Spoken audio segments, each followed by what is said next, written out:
આજરોજ અમે collector office આવ્યા છીએ.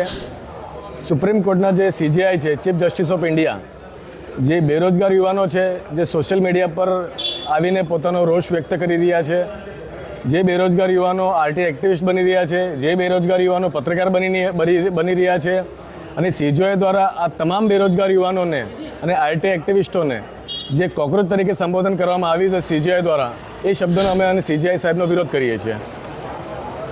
શા માટે વિરોધ કરો છો? ખુલ્લેઆમ ભ્રષ્ટાચાર ચાલુ છે.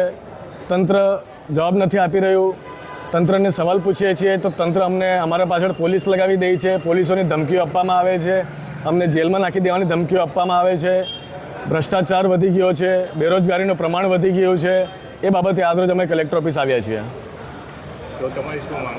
અમારી માંગણી એ જ છે, તંત્ર સુધરવું જોઈએ, લોકોના પ્રશ્નોનું નિરાકરણ આવવું જોઈએ, ગેરકાયદેસર દારૂનો ધંધા બંધ થવા જોઈએ, અનાજ માફિયો ખુલ્લેઆમ અનાજ ચોરી કરી રહ્યા છે, એ બધી અનાજ માફિયોની ચોરીઓ બંધ થવી જોઈએ. અને સવાલ સરકારને છે અમને કે સરકાર અમારે બદલવી છે હવે.